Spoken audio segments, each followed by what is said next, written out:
Hey, what's up? It's Matt Toka, and you're watching SPC TV.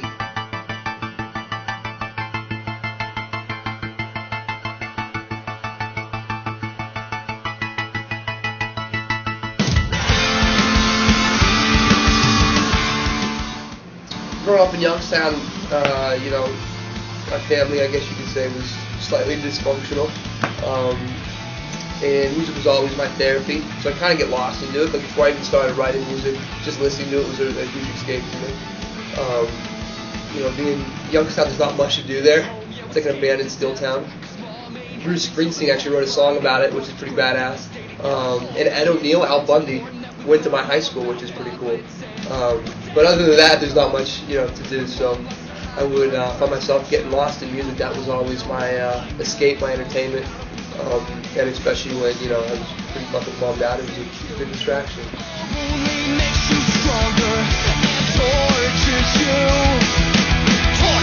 you a little longer.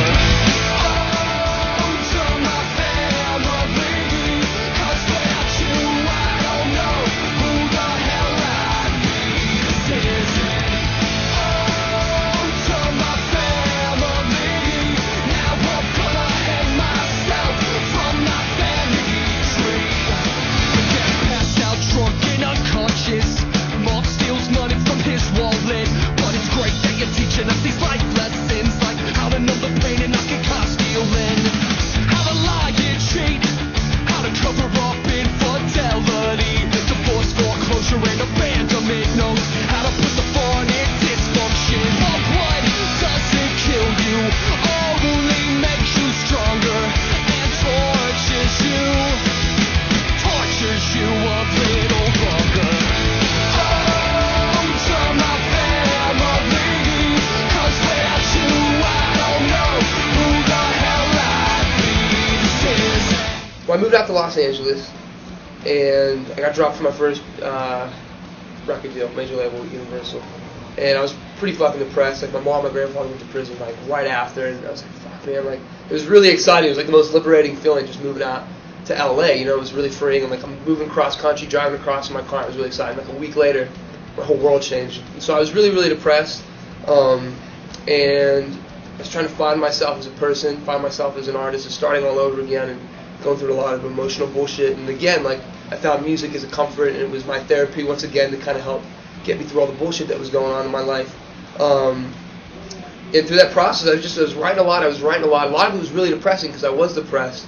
And after a while, I was kind of like, you know what, like, I just don't want to be this guy, man. Like, I'm not having fun. This is too heavy.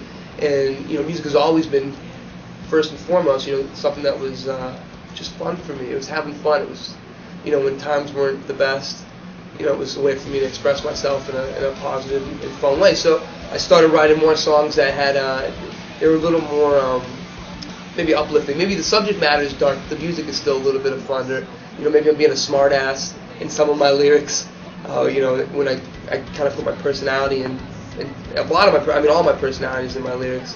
So, some of it, I guess, maybe has a smart ass tone to it, but, yeah.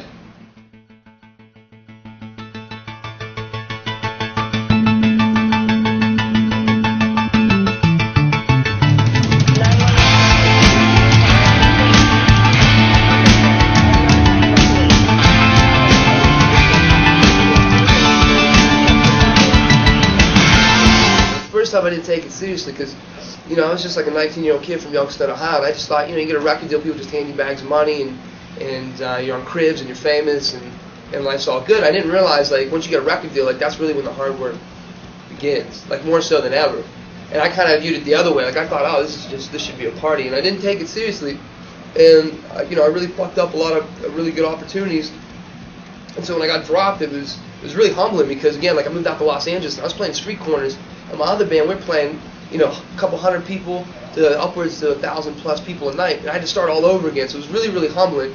So when I got the second opportunity to be able to actually make music at the level that I wanted to make it, I just made a promise to myself not to take it for granted. And that's the big difference this time around is a large appreciation for just being able to have this opportunity and just being really, really thankful. And and a lot more focused and willing to work hard and put in the proper work that's necessary, you know.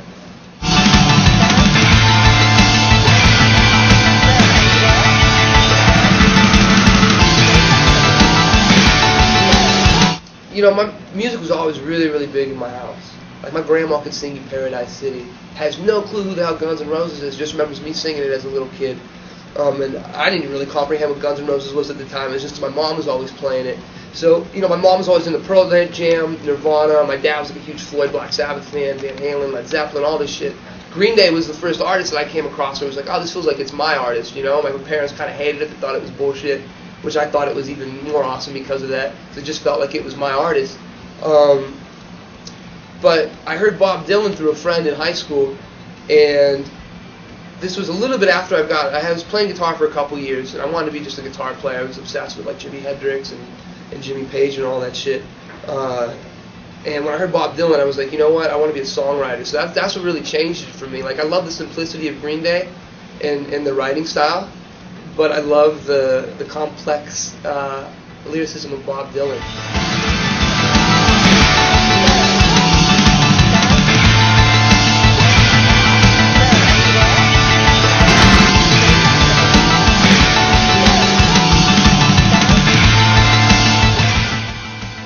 Especially being out on the road, we've been playing so much, it's helped condition me, which is great. It's helped get me in gear too for Warped Tour, because I know that's going to be a whole different ballpark when we're playing outside in the hot, humid weather.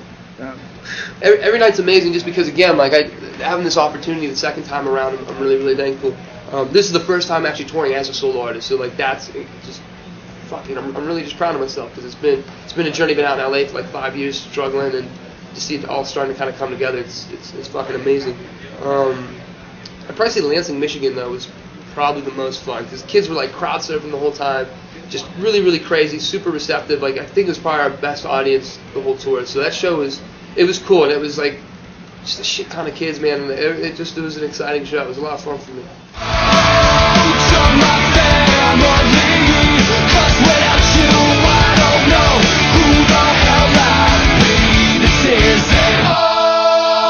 That was good. That was exciting, man. I mean, I've always wanted to play Bamboozle and Warped Tour. So like those were like career milestones for me to be able to. Yeah, it's exciting. It's amazing. More so when I found out the Foo Fighters were playing is when I fucking shit my pants, because I feel like David Grohl is God.